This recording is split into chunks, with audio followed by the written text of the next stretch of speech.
नमस्कार सभी लोगों को, स्वागत है आप लोगों का नागपुरी की क्लास में। सब है मन के जोहार, जे मन नागपुरी सीखे और पढ़े ले ई क्लास के देखत हैं और सुनत हैं, वो मन सभी कोई के हम जोहार करत ही। आज हम वर्ण के भाग 2 पढ़े जाते। आज हम लोग वर्ण का भाग 2 पढ़ेंगे और ये वर्ण चैप्टर का आखिरी चैप्टर होगा। तो आज इसको में हम लोग बहुत सारी चीज़ें देखेंगे, जिसमें सबसे पहला है अनुनासिक, अनुस्वार, अल्प प्राण, महाप्राण और बलाघात। यहाँ पर इसको प्राण पढ़िएगा। इसको एक एक करके हम लोग समझते हैं कि ये सब क्या है। तो हिंदी में जिस तरह से अनुनासिक, अनुस्वार, अल्प प्राण, महाप्राण ये होता है, उसी तरह से नागपुरी में भी ये चीज़ें उसी तरह से चलती हैं। सबसे पहले अनुनासिक को समझते हैं। ईसन उच्चारण जे नाक और मुंह से होवेला और छोट रहेला। कहने का मतलब नाक और मुंह दोनों मिला के हम लोग इसका उच्चारण करते हैं। जैसे नाव, गांव। तो इकर में रौरमन देखब कि नाक के भी इस्तेमाल हुआ थे और मुंह के भी इस्तेमाल हुआ थे। नाक का भी इस्तेमाल हो रहा है और मुंह का भी इस्तेमाल हो रहा है। और ये जो ध्वनि निकल रही है ये छोटी होती है, बहुत ज़्यादा बड़ा शब्द नहीं निकलता है, बहुत बड़ी ध्वनि नहीं निकलती है। जैसे नाव, गांव, ठाव, इस तरह से। तो ये जो गांव, नाव, ठाव है ये अनुनासिक वर्ण है, अनुनासिक हैं। आप इसको याद करिएगा। ईसन उच्चारण जे नाक और मुंह से होएला और छोट रहेला। ये ध्वनि बहुत छोटी होती है। जब छोटी किस तरह से होती है, जब जो शब्द में इसका इस्तेमाल होता है उसमें इसको बहुत छोटे साउंड के साथ पढ़ा जाता है, बहुत छोटा साउंड आता है इसका। नेक्स्ट देखते हैं हम लोग अनुस्वार। ईसन उच्चारण जे स्वर के बादे आवे वाला व्यंजन जेकर नाक से निकलेला, जैसे मंजूर, मेंजूर, पयरी। तो इकर में मंजूर, मेंजूर और पयरी, ये देखो ये व्यंजन इकर बाद है यह, लेकिन उकर से पहले आवत है पयरी, मेंजूर, इस तरह से। तो ऐसा उच्चारण जो स्वर के बाद आने वाले व्यंजन के साथ ही नाक से निकलता है। मतलब यहाँ मंजू, मंजूर, तो ऐसे निकलेगा आपका, दोनों मिला के आपका साउंड निकलता है, इसलिए इसको अनुस्वार कहते हैं।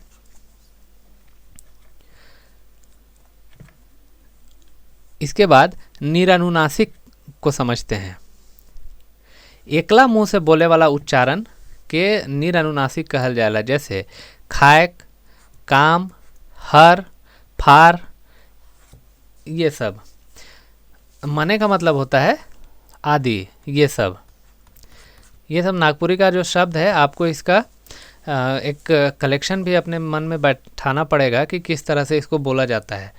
तो मने जब मन जुड़ जाएगा, जैसे अगर बोला जाता है कि सौब मतलब सभी और मन मतलब सभी लोग, इसी तरह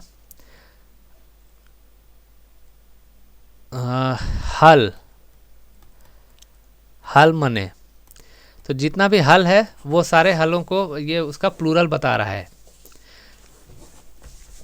तो निरनुनासिक आप समझ रहे होंगे कि जे एकला बोले जाला, जे ऐसा ध्वनि जे एकला उच्चारण होएला उके निरनुनासिक कहे ना। तो अनुनासिक समझ गेली, नाक और मुंह दोनों से और बहुत छोट ध्वनि। इकर बाद इकर में आवे वाला व्यंजन के साथ मिला के निकलेला, जैसे मंजूर, मेंजूर और पयरी। निरनुनासिक में इकर में एकला मुंह से सिर्फ आवाज़ निकलेला, जैसे खायक, काम, हर, फार। इकर में नाक के कोई इस्तेमाल नहीं होएला, नाक का इसमें इस्तेमाल नहीं होता है, इसलिए इसको निरनुनासिक कहते हैं। इसके बाद है विसर्ग। तो नागपुरी में विसर्ग का प्रयोग नहीं होता है। नागपुरी में विसर्ग का प्रयोग नहीं होएला। इकर बाद हम देखब ह्रस्व उच्चारण। इके ह्रस्व यहाँ पढ़ब। ह्रस्व उच्चारण, जैसे नागपुरी में ह्रस्व उच्चारण हिंदी लखे होएला। एक ह्रस्व का मतलब होता है छोटी। ह्रस्व का मतलब क्या होता है? छोटी।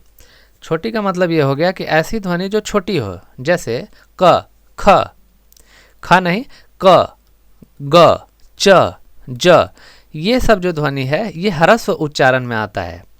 मतलब इसकी ध्वनि छोटी होती है और हिंदी में जिस तरह से होता है एकदम एग्जैक्टली वैसे ही इसमें भी आता है।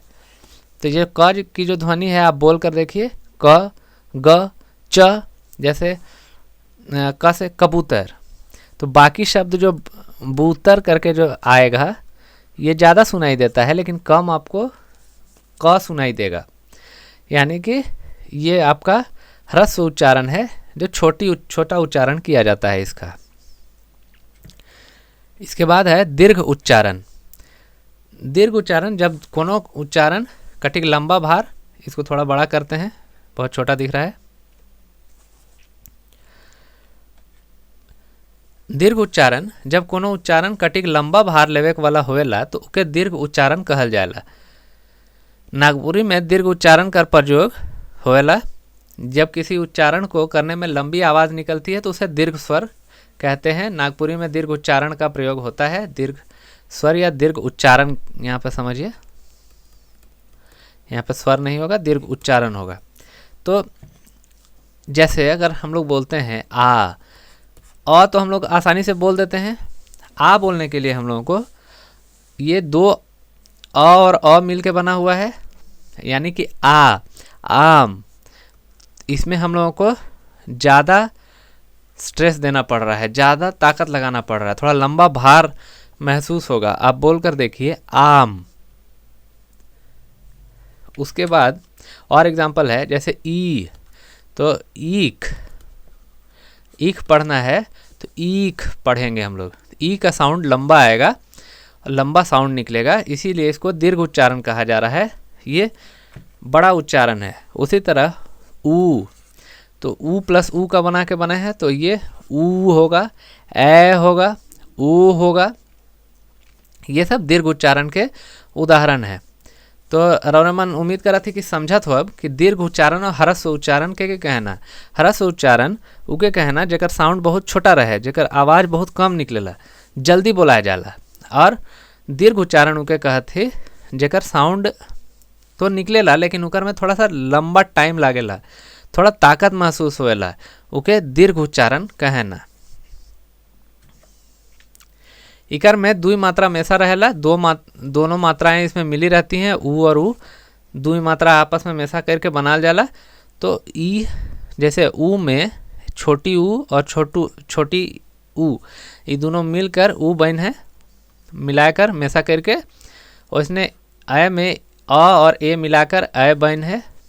वैसे ओ और ऊ के हमेशा करके ओ बनलक है।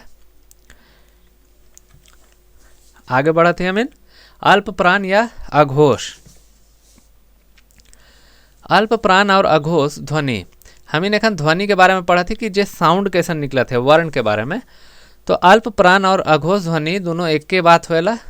अघोष भी अगर कहल जाए तो उके भी समझ जाब, और अल्प प्राण कहल जाए, अल्प मने छोटा, प्राण मने प्राण, मतलब जिसका प्राण बहुत छोटा हो उसको अघोष कहेंगे। जैसे अल्प प्राण और अघोष मोटा मोटी एक के हक हैं।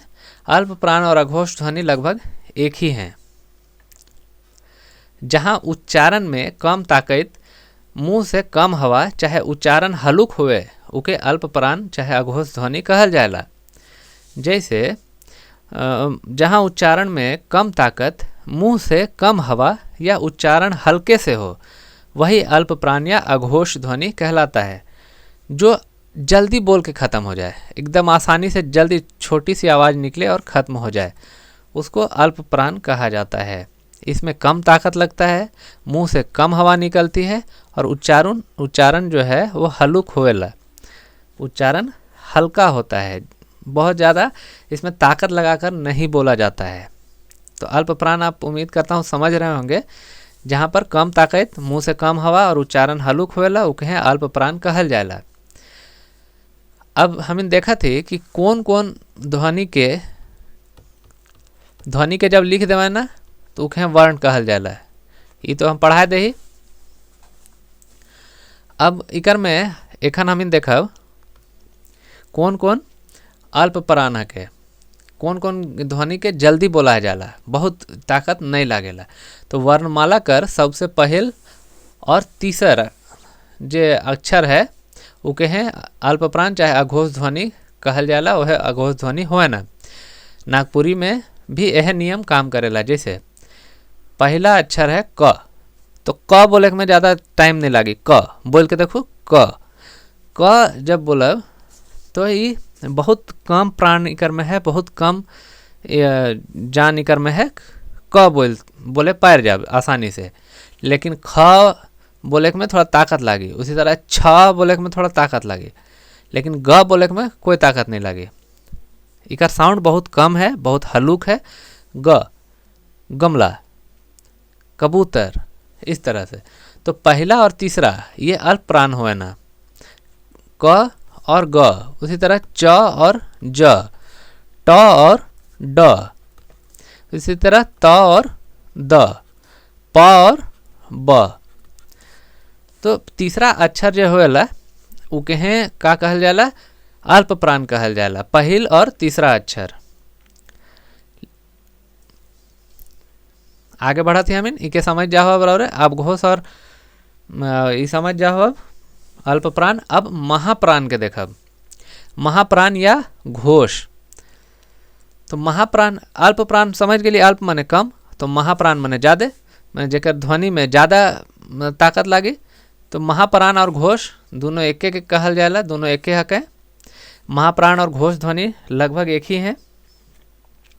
जहाँ उच्चारण में कटिक ताकत या मुंह से बगरा हवा कर दरकार पड़ेला ओके महाप्राण चाहे घोष ध्वनि कहल जाला।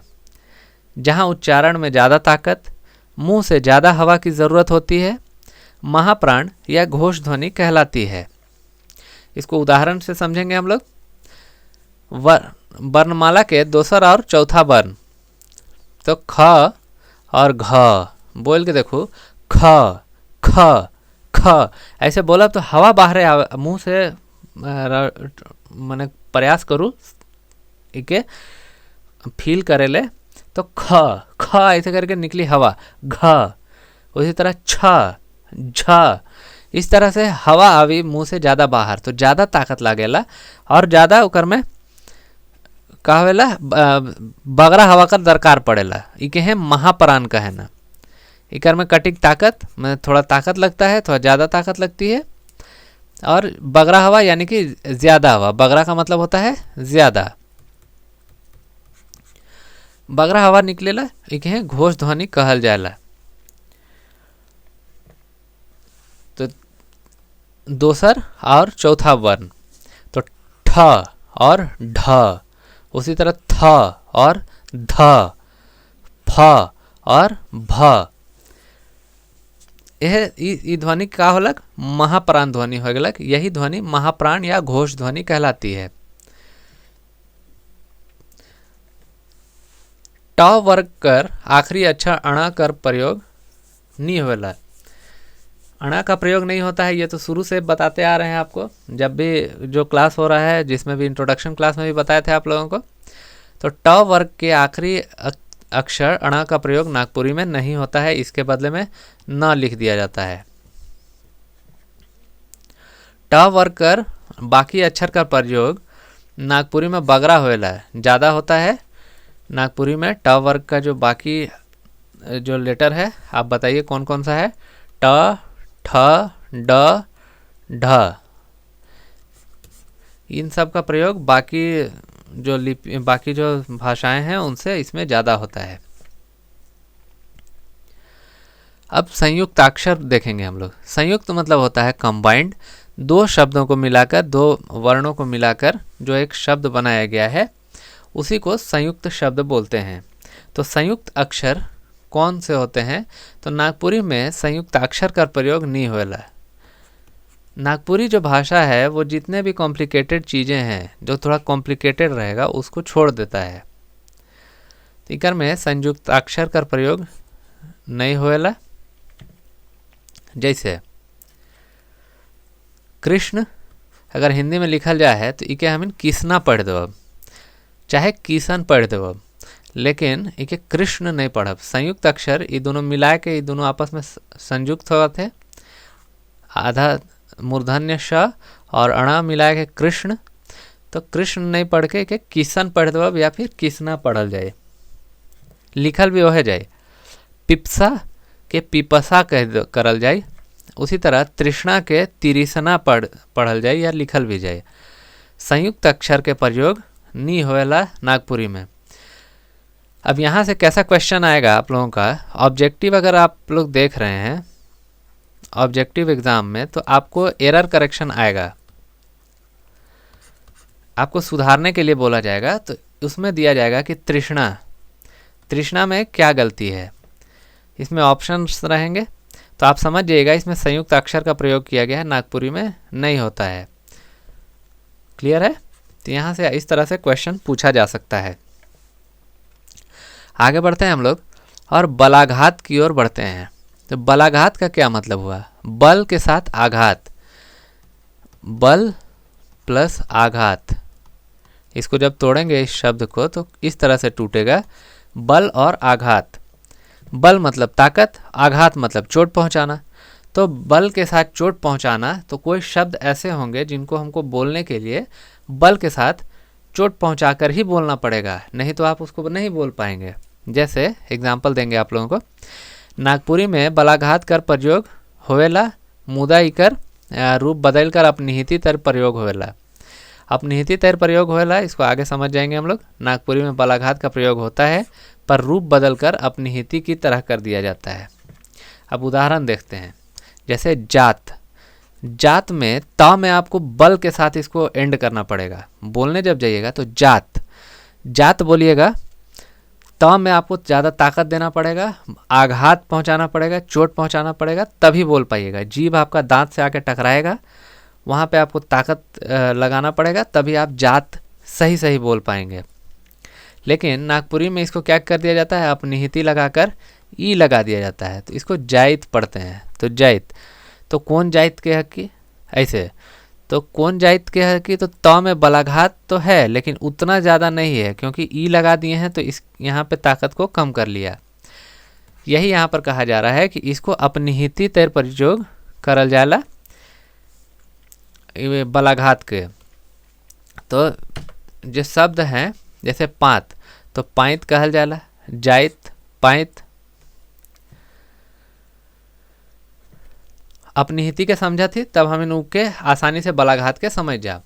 तो अपनिहिति के कहल जाला, अपनिहिति वो है कि जोन शब्द कर अंत में ह्रस्व ई होए और आगे व्यंजन होए, तो उ व्यंजन कर पहले इकर आगमन होएला। अपनिहिति का मतलब यह है कि ऐसा जिस शब्द के अंत में ह्रस्व ई होता है, ह्रस्व ई ये वाला आप समझ रहे हैं, ह्रस्व ई होता है और उसके पहले व्यंजन होता है, तो उस व्यंजन के पहले ई लगाया जाता है। उदाहरण के लिए जाति, तो जाति में त है और त में आप उच्चारण कीजिएगा तो आपको त के बाद ई का उच्चारण सुनाई देगा। जैसे जाति, तो त के बाद ई का उच्चारण आ रहा है, तो ऐसे में क्या करते हैं, इसको जाइत कर देते हैं, ई लगा देते हैं तो जाइत हो जाता है। फिर भांति, तो ई त के बाद ई का साउंड आपको सुनाई देगा, भांति। तो लास्ट में जहाँ ई रहता है उसको बीच में क्या करते हैं, तोड़कर ई लगा देते हैं। लास्ट का वाला व्यंजन वर्ण तो वैसे ही रहेगा जो अंत वाला वर्ड है, और ई कार जो है उसके बदले में छोटी ई की पूरा वर्ण ही लिख देते हैं। चाल को चाइल पढ़ते हैं, ये सब अपनिहिति है। ढाल को ढाइल, दाल को दाइल और कर को कैर। जैसे ई काम के कैर देबे, आप लोग सवाल पूछते होंगे कि ई काम के कैर देबे, तो कैर क्या है, कर दोगे का कैर हो जाता है। आप समझ गए होंगे अपनिहिति। अपनिहिति का मतलब ये हुआ कि आपको बीच में ई की मात्रा लगा देनी है। तो आपको जो नागपुरी में मैक्सिमम शब्द मिलेंगे वो इसी तरह से मिलेंगे, जिसमें कि ढाल के जगह में ढाइल, दाल के जगह में दाइल, कर के जगह में कैर लिखा रहेगा, चाल के जगह में चाइल और भांति के जगह में भांत लिखा मिलेगा, जाति और जाइत। इस तरह से आपको देखने को मिलेगा। अपनिहिति नागपुरी भाषा कर खास विशेषता है के नागपुरी में एकर प्रयोग दोसर भाषा से बगरा होएला। इसमें ज़्यादा अन्य भाषाओं से ज़्यादा इसका प्रयोग किया जाता है, क्योंकि नागपुरी भाषा को सुनने के लिए, मधुर भाषा बनाने के लिए इस तरह से शब्दों को ढाल दिया गया है। आप बोल के देखिएगा, इतनी मधुर भाषा आपको सुनाई देगी। अपनिहिति नागपुरी भाषा कर खास विशेषता है कि नागपुरी में एकर प्रयोग दोसर भाषा से बगरा होएला। इस तरह से जब बात करेंगे हम लोग तो काफ़ी अच्छा लगता है। तो वर्ण क्लास हम लोग आज यहीं पर समाप्त करते हैं। वर्ण यहाँ पे ख़त्म हो गया। नेक्स्ट जो हम लोग शुरू करेंगे वो है संज्ञा और सर्वनाम। So thank you for watching this class. Keep learning and always stay motivated. रौरमन पढ़त रहो, सीखत रहो और रौरमन के जोहार।